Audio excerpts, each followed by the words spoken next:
gribējās kaut ko garīgu vēstīt, kaut kādu misiju pildīt, vai nu es eju uz teātri.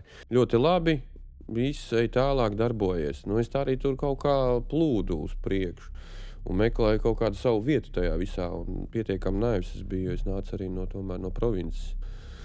Es negribu aizvainot visus, kas nāk no provinces, viņi naivi, bet vismaz es biju. Sveiciens visiem mūsu skatītājiem un klausītājiem. Mans vārds ir Ralfs Kalniņš, un šī ir raidieraksta Lauznis ceļš kultūrā 5. epizode, kur joprojām nemainīgi runājam ar dažādu kultūras jomu pārstāvjiem par viņu ceļu visā šajā plašajā kultūras laukā. Un šajā epizodē pie mums viesojas Juris Jonels, režisors, pedagogs un aktieris. Es darbojies gan profesionālajos teātros, gan Jūrmalas amatieru teātrī. Vai tā ir patiesība? Es nemeloju šobrīd. Nē, tu nemeloji. Es darbojos, kā viesrežisors vairākos teātros. Sākotnēji man sanāca kursa darbs, kvalifikācijas darbs, iestudēt režijas darbus Dēls teātrī, tad bija Liepājas teātris, tad Valmierā sanāca Daugavpilī diezgan ilgu laiku. Un Covids padarīja savu, un garām braucot mājām, es sāku arī ar jauniešu teātri strādāt Jūrmalā. Jā, tieši pat bija pierakstījis ar diplomu darbu izrādu. Tu debitēji Dēls teātrī, jau pats pieminēji uzvedi izrādes Daugavpilī, Liepājā, Valmierā, arī teātra observatorijā. Tas arī bija. Un šobrīd veido arī mūziklu, koncertu uzvedumu un pasākumu režijas, bet varbūt es kaut ko piemirsu. Mūzikli man ir bijuši vairāk. Man ļoti patīk mūzikls. Tur kaut kādā citā veidā tu vari apvienot pilnīgi visus mākslas žanrus, specifikas un pat nozares, tā starpžanriski domāt, un tur var ietilpināt iekšā visu, ko tu vien vēlies, un vēl pielikt, kā teikt, šova elementus un to, ko citreiz izrādēs. Negribas darīt, tā kā, mūzikli man ļoti patīk. Kas vēl? Pasākumu režija arī man īstenībā ļoti patīk. Jāteic, ka ir aizgājis tā, ka tas palicis jau tādā lielā mērogā, ka jau 2014. gadā, man liekas, nācās veidot kora olimpiādas noslēguma koncertu Mežparkā. Tagad bija dziesmu svētkos 23. gadā Tīrums Mežparkā. Bet pa visu Latviju sanāk arī, ka man aicina kaut kādā veidā strādāt pasākumu režijā, bet es uz pasākumu režiju neskatos tādā tradicionālā veidā. Man nepatīk vienkārši atnāk, padzied, piesaka vadītājs. Man gribas vienmēr kaut ko inscenēt, kaut kādu uzvedumu taisīt vai kaut kādu stāstu, kur jau ienāk teātra režijas elementi vai mūzikala elementi vai kādi citi elementi. Jā, tā kā man patīk. Tātad, principā sanāk, vienmēr meklēja kaut kādu veidu, kā apvienot kaut kādas lietas, nevis tā tīri paskatīties. Mums ir pasākums tur, kaut kāda, nezinu, kaut vai konference par tādu tēmu, bet, tad tur tikai būs tā, bet tad tu mēģini kaut kā tur iepītos.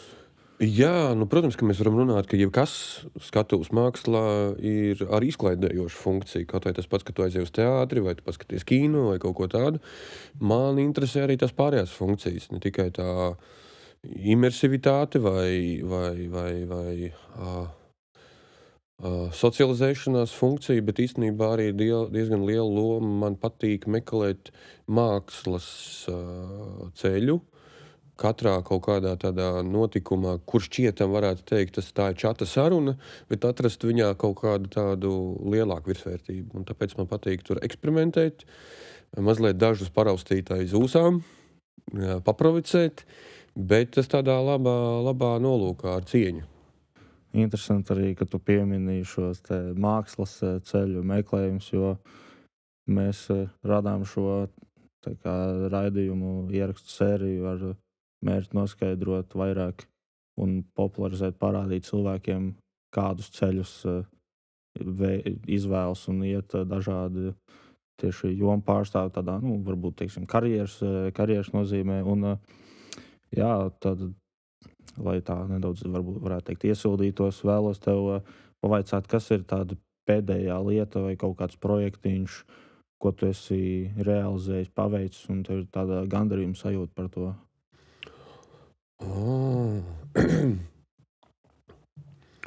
Vislielākais gandarījums, man liekas, manā, nezinu, pēdējā,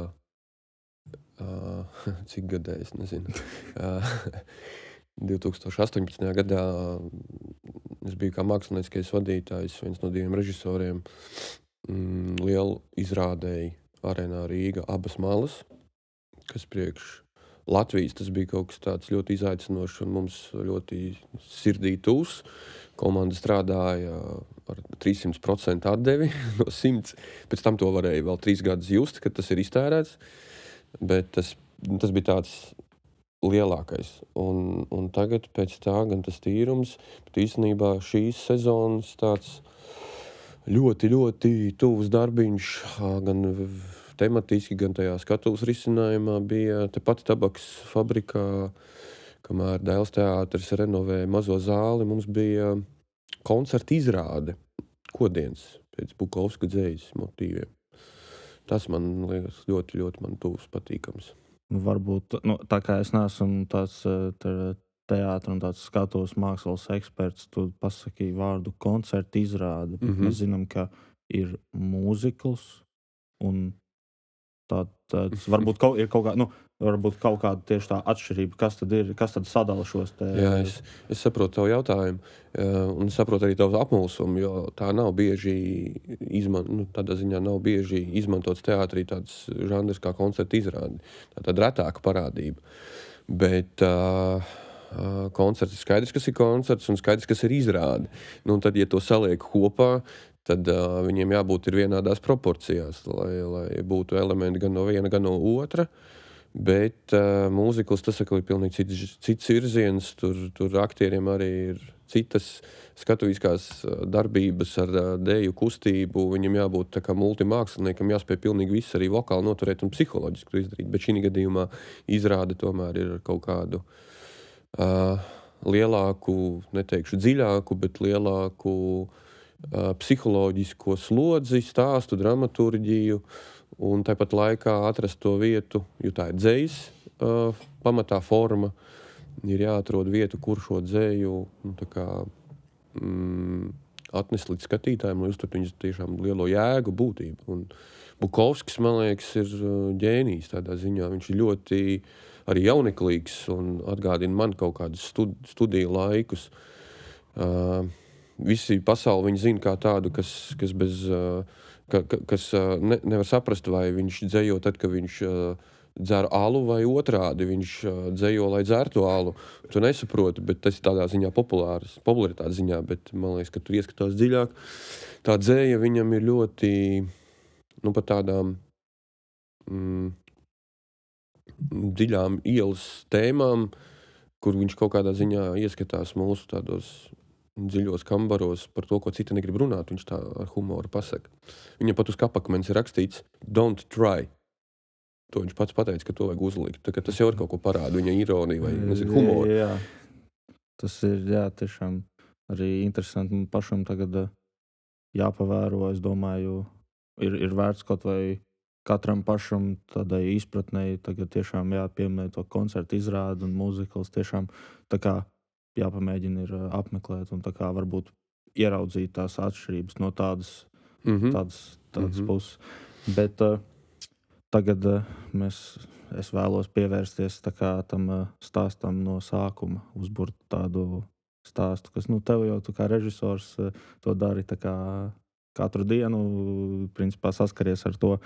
Bet vai tu varētu pastāstīt nedaudz par savu bērnības laiku, vai tev jau tur tuvumā bija teātris, bet mēs tālāk pieskarsimies, kā tu esi teicis, ka bija kaut kas cits, ko tu vēlējies darīt, bet kā bija tās bērnības skolas laiks, kaut kādas intereses? Man patīk sports. Man ļoti patīk sports. Es vēl joprojām trešdienās cenšos apmeklēt ar daudziem skatuves, jāsaka, kultūrā vai mūzikā esošiem māksliniekiem basketbolu. Man ļoti patīk basketbols, un es īstenībā gribēju savu karjeru turpināt basketbolā. Tikai kaut kā sanāca aizgulēties, vai tieši otrādi, tad, kad vajadzēja doties pēc licences, lai tu varētu tā kā jauniešu basketbola līgā oficiāli, un pēc tam jau tā kā profesionālās karjeras pirmsākumos es pātri vienkārši piecēlos. Es aizbraucu uz to vietu, kad braucu uz Rīgu, es biju no Kuldīgas, es aizbraucu pa ātru izbraukšanas punktā un nevarēju sagaidīt, un domāju, ka visi ir aizbraukuši, izrādās vajadzēja atbraukt stundu vēlāk. Tā kā man patīk basketbols.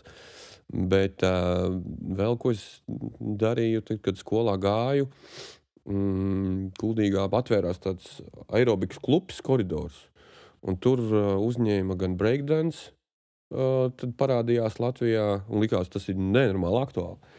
Un tad robotdance, un tad hip-hops parādījās, jā, tā kā modernās dējas, tad bija modsdējas tajā laikā, vēl, man liekas, saucās. Nu, un tad es vienkārši tur gāju, man tas patika, un man jau beigās bija tādi kaut kādi 6 līdz 8 skaitā puiši, kurus taisīja jau horeogrāfijas, kas man likās baigi inšīgi priekš tā laika. Jā, te mēs arī nonākam pie tā, ka kādā intervijā tu biji minējis, ka līdz tu sāki mācīties tā kā par režiju, tu pats dejoji un veidoji horeogrāfijas. Patiesībā tavu pirmā vēlme bija kļūt par horeogrāfu. Jā, tad, kad es sapratu, ka tas basketbola ceļš ir nokavēts, tad es domāju, jāiet uz horeogrāfiju, jo patīk kaut kas tāds. Bet tur atkal citas lietas nesanāca. Jāsaka, ko es tur tagad publiski runāšu, sanāca tur veselības jautājumi kaut kādi un tā, ka man ieteica vienkārši neiet šo ceļu. Kaut kā patiesībā tas tāpat nāk līdzi, un man patīk arī strādāt ar izpildītājiem un izmantot šīs, nezinu, horeogrāfiskās sajūtas. Tev arī šajā darbā, ko tu dari tagad kā režisors, tev ir jābūt izpratnei vismaz. Protams, par to horeogrāfisko darbu. Man liekas, ka režisors bez horeogrāfa vispār nevar eksistēt. Jo kaut kādā veidā jau jāpalīdz ar kustību tam izpildītājam, vai kā sakārtot telpu plastiski, kustīgi, ne tikai dejā. Tā visa skatu ir tomēr kaut kāda kustība, un tas ļoti nodara. Jā, tas ļoti nodara. Un tad... Kā tad tur īsti sanāk, vai tā tad tev bija ieteikumi no pasniedzējiem, kas nodarbojas ar horeogrāfiju, ka labāk tā kā varbūt neiet šo ceļu, bet vai tas bija ieteikums no kādiem pasniedzējiem, tādiem, tā kā jau cilvēkiem ar pieredzi tajā laikā, ka viņi ieteica tev doties mācīties režiju, vai tas bija tu pats iedomājies? Nē, tas ir pārprotami, jo es pat nemēģināju stāties nekur uz horeogrāfiju vai uz deju. Vairāk tie, kas man teica, nē, to ceļu ir vairāk dēļ veselības lietām. Tādā veidā, jā.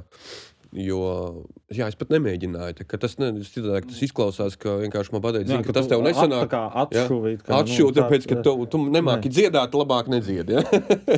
Tas nav tas stāsts, tas vairāk bija dēļ veselības. Es tāpat turpināju pēc tam akadēmijā, ka mācījos iet uz, kas mums bija kustība un balets, un tāpat ļoti patika. Un diezgan ok sanāca, vienkārši, jā, tā kā ceļš aizgāja citur. Jā, bet bija 2 varianti pēc tam, kad beidz vidusskolu, mēs domājam katrs, ko darīt. Un man bija 2 varianti, vai tad es eju uz teoloģiju, gribējās kaut ko garīgu vēstīt, kaut kādu misiju pildīt, vai es eju uz teātri. Man likās, ka tajā laikā es vairāk pīpēju un tā kā visi, vai ne, kaut ko pagaršo. Es domāju, tik svēts es nevaru būt. Gribas tomēr uz teātru, tur drīkst, vai ne? Tad es aizgāju uz teātri. Bet interesanti, jo pieminēji to arī misijas, to vēstījumu. Tu jau kā režisors, kā katru reizi, kad rodas kaut kāds pasākums vai izrāde, tur jau tāpat tas vēstījums ir kaut kāda tā misija tiek veikta. Jā, viennozīmīgi. Tas ir tāds tomēr kaut kā tāpat neizbēgams. Tu skaties vai no bohēmiskās, tur teātra, visas tādas mākslinieckās puses vai teoloģija, kur ir jau pilnīgi tādas garīgas lietas, bet tomēr kaut kas visā šajā arī satiekas, ko mēs arī visi tie, kas šo klausās, skatās arī iepriekšējās epizodēs ar cilvēkiem, esam noskaidrojuši, mums ir gan klasiskā mūzika pārstāvēta, literatūra, pasākumu tehniskais nodrošinājums. Un tiešām no katrām šīm jomām viņas it kā ir atšķirīgas. Katrs savā nodabā mēdz darboties, bet tomēr ir tās lietas, kas sanāk kopā un ir pat ļoti teikt līdzīgas. Tā kā ka nav ne pavisam tā, ka katrs it kā pats par sevi tikai cīnās. Tāpēc tas ļoti interesanti un dara aizdomāties par to. Bet tagad mēs varam pieķerties tiem studiju gadiem, kad tu sāki mācīties to režiju. Un, kā tas bija tajā laikā? Tu to sāki darīt, un tev bija tāds mērķis prātā, ka jā, tas ir tas, ko es gribu darīt, un mērķtiecīgi, vai tu biji tāds skatījies, redzēsim, kā sanāks? Nu, Nē, es tik dziļi nedomāju. vai, Nē, man bija svarīgi būt vienkārši kaut kādā procesā, kas saistīts ar skatuves mākslu, un tajā ziņā teātri vairāk. Es pat neiedomājos, ka es varētu kaut ko arī pasākumu virzienā domāt, bet man vairāk tieši teātris interesēja, un tāpēc viņš man ir vistuvākais. Man nav tāda. Tajā laikā es tur baigi taktiski nedomāju ilgtermiņā, ko tad es nākotnē gribēšu. Nē, es esmu tas vidējais parastais, kuram vienmēr lika 8, ne vairāk, ne mazāk. Ļoti labi, viss ej tālāk, darbojies. Es tā arī tur kaut kā plūdu uz priekšu un meklēju kaut kādu savu vietu tajā visā. Un pietiekami naivs es biju, jo es nācu arī no provinces. Es negribu aizvainot visus, kas nāk no provinces, viņi naivi, bet vismaz es biju. Es daudz ko nezināju lielpilsētā tādu lielo dzīvi. Es biju tāds, romantiskais skata punkts, ideālā pasaule un tā. Un tad es vienkārši tur eksistēju un izpildīju uzdevumus, ko man dod.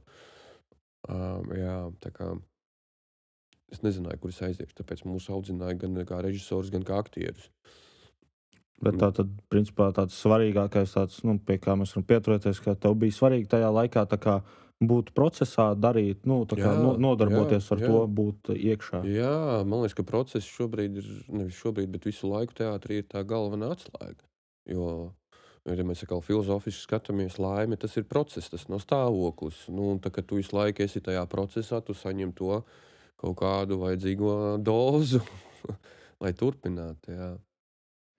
Ja tagad mēs no laimes varētu nedaudz, protams, ir jāpieskaras arī šādā ceļā, karjerā. Ir tajā laimes posmi, kad viss notiek un ir labi, bet nāk jau arī tie posmi, kur ir tā apakša un citreiz pat liekas, kur vēl, nesanāk tas, un tad varbūt vēl kaut kas, vai ir bijis kāds punkts, kur tu esi domājis, kad varbūt tiešām jāmet nost, tā kā... Jā, protams. Es varu jūs iepriecināt, tas notiek, tas periodiski notiek. Citreiz tas notiek reizi mēnesī, un citreiz tas notiek katru nedēļu, kad tu sāc nedēļu vai beidz nedēļu, un šķiet, ka tad jāmaina kaut kas savā dzīvē pavisam. Man liekas, tā ir normāla parādība, jo tās grūtības kaut kādas ir, lai varētu progresēt un attīstīties. Tas ir loģiski. Un es esmu cilvēks, kuram vienkārši patīk izaicinājumi. Es nevienā projektā iekšā, ja es neredzu, ka tur ir kaut kāds izaicinājums.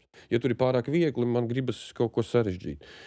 Un tad mēģināt pats ar to sarežģīto uzstādījumu kaut kā tikt galā. Man liekas, tas ir tāds dabīgs process. To jau jebkurš var izjust, tie, kas ir iekšā tajā procesā, ka to pat gribas akūti, ka to citādāk tu sāc stagnēt, kaut ko eksistēt vai sākās rutīna. Bet tā rutīna mūsu nozarē galīgi nedara. Jā, un šeit tajā, ko tu tikko teici, es arī ļoti labi saredzēju sevi, jo arī ir lietas, ko daru un brīžiem arī pasniedzies sakt, priekš kam tu iedomājies uzreiz kaut kādu sarežģītāku variantu, nekā tu varētu izdarīt pavisam vienkārši, bet tad es tā domāju, es vienreiz pateicu, man patīk čakarēties. Tādā ziņā. Vai arī citus dažreiz. Kā kur reizi sadāk. Jā. Bet tas ir tāds interesanti, ka tu it kā varbūt pat citreiz tu neapzinies to, bet to vajag, lai būtu tā kaut kāda izaugsme, tu pilnīgi automātiski noignorē kaut ko pavisam vienkāršu risinājumu.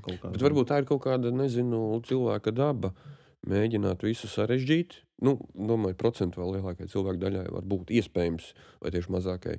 Bet gribas taču iziet to kaut kādu pārmērīšanas ceļu vai, sprīdīša metodi, vai neatgriezties mājās pie tā pārējā pavisam vienkārši.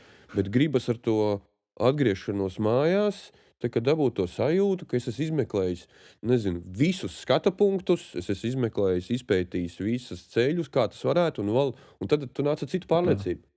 Pasaka, šitā ir īstā versija, šitā vajag nekādu citu, pavisam vienkārši daram, bet tu esi sapratis to citu novērtējumu. Tas pats ir vērtība īstenībā, tas, kā teikt, loks, ka tu izmet. Tas ir, tieši šādā tā kā veidā nebija par to aizdomājies, bet, principā, jo tad jau bieži vien arī, kad mēģini tā kā realizēt kādu projektu, tu stāsti cilvēkiem, kas tev vai nu piešķir naudu vai kādu citu atbalstu, kā mēs darīsim to. Jā. Un tad tu stāsti it kā par to, ko tu iedomājies, kas ir varbūt acīm redzami jau arī tiem cilvēkiem, kas iespējams nesaprot tik labi to nozari, ko tu dari. Tā kā viņi acīm redzami jau jūt, ka tas ir kaut kas sarežģīts, un tad viņi domā, kāpēc nedarīja vienkāršāk, lētāk, ātrāk. Un tad tas, kad pēc tam, kad tu esi izmēģinājis tos sarežģītos ceļus, tu vari mēģināt, tu pieeji pie tā vienkāršā, un tu vari arī tiem cilvēkiem pateikt, ka šitais ir pārbaudīts, ka tas tiešām strādās un tas būs labākais. Tāpēc pilnīgi cita atdeve no komandas vai, nezinu, atbalsta, jo viens ir, ka tu stāsti, reku, to vajag darīt, tu visi, daram, cepam cepumiņus, jā. Forši daram, tur tā atdeve ir 40% no tevis, bet tad, kad tu izēji tos ceļus un noprezentē ar pārliecību, šitas mums ir jāizdara kaut kādu virsvērtību vēl, ne tikai jāuzcep cepumiņu, bet mēs pēc tam viņiem nezinu, ko ar to darīsim, jā. Tad cilvēki pēkšņi ieslēdzās vēl vairāk, un tad tie cepumiņi ir vēl garšīgāki. Jā, tas ir interesanti, kā cilvēki tā kā mēģina gan radīt tās problēmas, tādas profesionālā. Bet tas sarežģītā, piedod, pārtrauc, tā sarežģītība ir jāmēģina noformulēt, taču arī kaut kādā izskaidrot vienkāršā veidā. Un tur vajag tā kā kaut kādas zināšanas. Tad iet un kaut kā izglītoties. Lasīt, vienalga, ko kaut vai citā nozarē palasīt, bet vismaz mēģināt, lai varētu to ceļu izskaidrot, to vienkāršo citreiz, vai to sarežģīto. Tad tur nevar tā, kā vējš pirkstā. Un ir sajūta. Ir bijis, tas pats es gājis cauri, tā kā režijā, kad tu strādā ar izpildītāju vai aktieru vai kādu citu, tu nespēji izteikt. Un tu mēģini tā kā, kā tu mani nesaproti, tu sajūti, kā tu vari nejust, vai ne? Un sākās kaut kāda konflikta, bet tā izskaidrošana baigi svarīgi. Jā, un noteikti arī tagad tālāk varam pieskarties pie tā, kad noteikti studiju laikā arī mācoties, un gan jau arī tagad tālāk, tev visticamāk ir bijis kāds, varbūt, ko tu vari saukt par mentoru, vai kurš ir bijis tāds, kas ir tev tiešām devis, kurš tev ir paskaidrojis sākumos, varbūt var pastāstīt, kā tas tev ir palīdzējis. Man ir ļoti daudz mentoru, īstenībā. Man nav tāda viena. Pirmkārt, man gribētu teikt, ka jebkuru cilvēku, ko es satieku savā dzīvē, es uzskatu kā tādu skolotāju, kurš man kaut ko iedod, kaut vai atziņas. Šodien tu man jau iedevi pat tā, ka es tā skatos, cilvēks ir papētījis. Tad man arī īstenībā dažreiz vajadzētu vairāk papētīt par cilvēku, ar ko es sarunājos, palasīt. Man liekas, tas ir wow. Tad kā jebkurš var būt tāds devējs. Bet tādā profesijas ziņā es ļoti daudz ko esmu mācījies pie Māris Ķimeles, un viņa vēl joprojām, man ir tādā augstā pozīcijā, jebko, ko viņa saka, man tas ir ļoti svarīgi, un es ar viņu konsultējos. Tāpat Jānis Siliņš diezgan ilgu laiku, viņš bija akadēmijas rektors, un mani īstenībā iesaistīja daudzos pasākumos, un no viņa es mācījos tieši tajā virzienā tos pamatus. Tad kas vēl? Tāpat Olga Žitlūhina, ar viņu citreiz, kad retāk sanāk satikties, bet tad, kad satiecies, aprunājies, atkal kaut kāda laba iedvesma nāk, tā kā, īstenībā ļoti daudz, es baidos tagad, sāku sev saukt, un tagad kaut kādu nepateikšu. Raimonds Briedis, piemēram, zinat Raimondu Briedi, ja? Šeit akadēmijā māca arī, jā. Tas man ļoti bieži pat, nezinu, melnās nakts stundās, tiklīdz ir runa par dramaturģiju vai par literatūru vai kaut ko, vai kaut kādu tēlu sistēmu veidošanu vai kaut kādas domas, tās sarežģītās domas ienāk galvā, un es vēl nespēju aptvert to visu, tad es prasu viņam padomu, kas te ir, vai es izveidoju kādu schēmu, tad viņš ātri nāk tālāk, kaut vai pasaka nē. Man ļoti liels palīgs ir Roberts Rubīns, nu, tā kā palīgs tādā ziņā mentora vai sparinga partnera ziņā. Tad citreiz mums ir vienošanās, saka tikai nē, bet es runāšu, tu man noraidi visu, bet tas ir kaut kāds tas treniņš, kā augt. Tā kā, jā, daudz cilvēku nav tādu vienu. Bet es nefanoju, no tādā, tā kā elkdievībā, ne, vai kāds saka, elki man nav tādi, kuras, šitā es gribētu. Nu, es pats arī uzskatu, nu, ka tas tā elku, sauksim, padarīšana, tas ne, ir, protams, ir patīkami, ka ir kāds, ko tu esi kādreiz abrīnojis, ko tu esi novērtējis, bet pēc tam jau ar to laiku tu spēji ieraudzīt gan tas, kas ir bijis, protams, tā kā labs, gan tā cilvēka tajā profesionālajā, bet tu spēji arī redzēt, kur tu pats nedarītu tā, darītu kaut kā savā, ar tādu pietāti, teiksim tā. Tikpat labi no studentiem, jo strādājot ar studentiem, tu citreiz arī ieraugi un tā, wow, var arī šitā teātrī, nice, tā ir tava valoda, turpinies. Man arī tāda, tā kā nav tur jābūt, nezinu, uzreiz lieliem meistariem, bet tikpat labi no tā procesa, kad students kaut ko nes un rāda radoši. Tad jau ir tā, ka te ir potenciāls, ka tu jau sāc jau atpazīt šitien ir režisoru domāšana. Kādreiz es to nesapratu, kad cilvēki, pedagogi teica, tam ir režisoru domāšana, tev vēl nav, tā kā tam vēl nav. Tad tagad jau tu sāc ieraudzīt, kuram jau ir, kuram mazāk, un tas ir interesanti. Jā. Un tagad arī jāpieskaries darbam kā pasniedzējiem. Tu arī šobrīd strādā kā pasniedzējs Latvijas Kultūras koledžā. Un kā varbūt ir mainījies šī skola, kā bija tad, kad tu sāki apgūt to visu, un kā ir tagad, kas ir varbūt tāda mainījies? Teātris mainās pirmkārt visu laiku, niansēs, skatuviskā valodā, bet pamati, protams, nemainās. Man liekas, ka vienīgais, kas ir mainījies, ir mana cita apziņa par to, kas tur procesā notiek. Vienkārši visi pedagogi ir mainījušies. Tagad kaut kāds citādāks, pat jāsaka, starptautiskā līmeņa pieejas, kad mēs jau zinām vairāk teātra meistarus vai skatuves mākslas meistarus, uz kuriem mēs varam atsaukties. Piedod.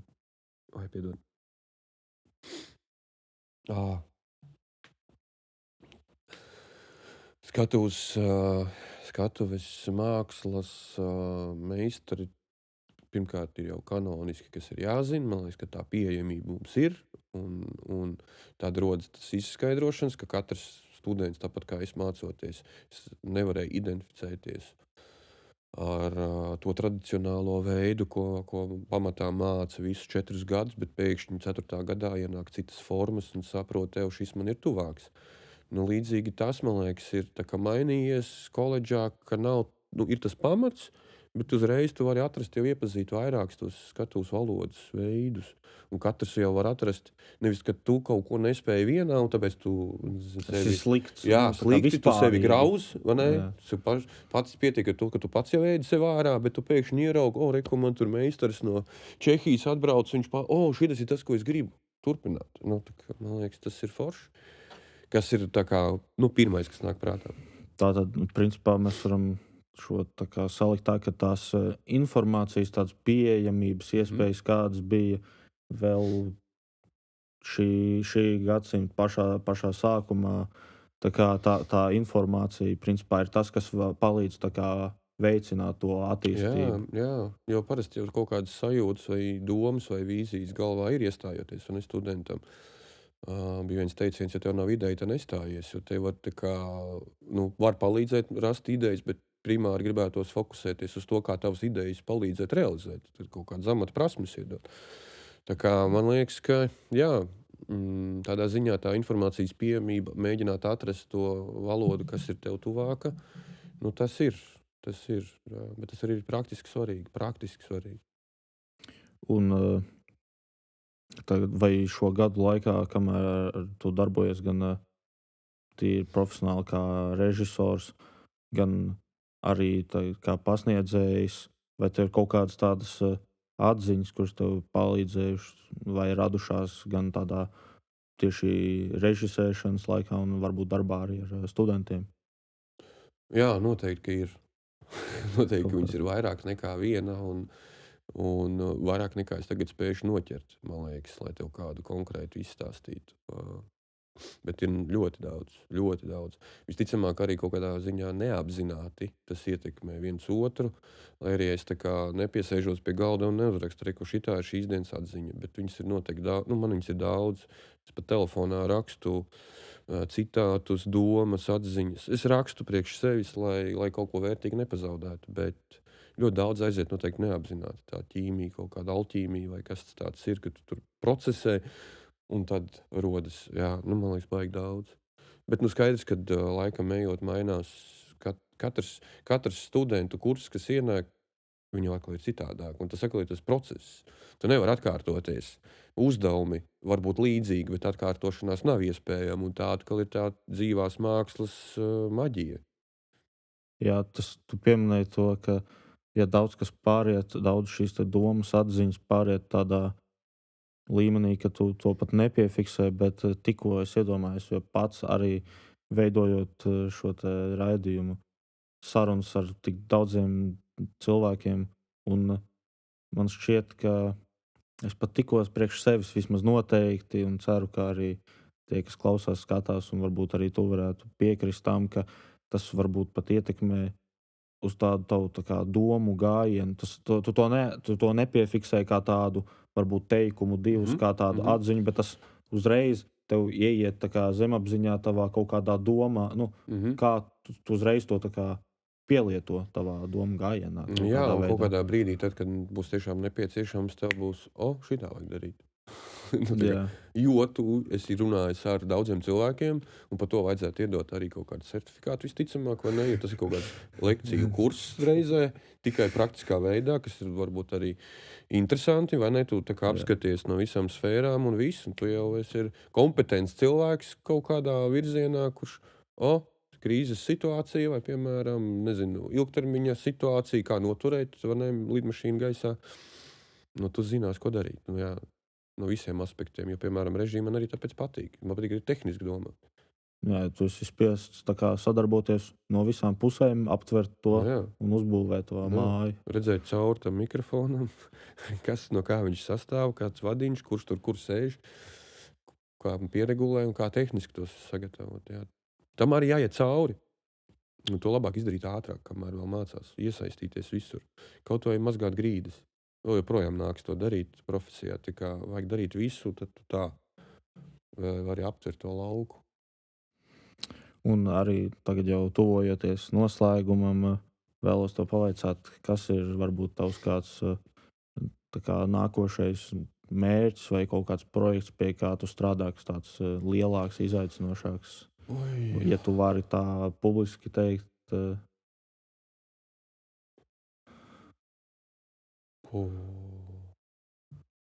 Es strādāju pie dažādām iecerēm, meklēju.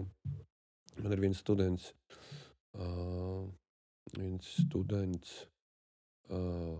kurš beidz aktierus arī Londonā. Viņš man ļoti daudz palīdz ieraudzīt tādā starptautiskā virzienā kaut kādus jaunus dramaturģiskus materiālus, kas parādās un tā. Tā kā es meklēju kaut ko tādu, kas saistītos ar izrādes iestudējumu, meklēju kaut ko tādu. Tas ir diezgan liels, tā kā paņem daudz spēkus īstenībā. Jo piekrīt, vieglāk ir vienkārši darboties. Bet tā kā jāapsēžas un jālasa, tad jau grūtāk paliek.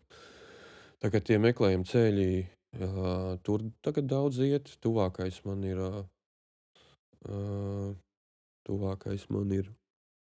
4. maijā. Man ir tāds tā kā koncerts stāsts par neatkarības atgūšanu Ogrē, tāda lielā formā ar orķestru. un estrādes mūziķiem un kori dejotājiem tur būs. Tad jauniešu dziesmu svētki vēl, noslēguma koncerts.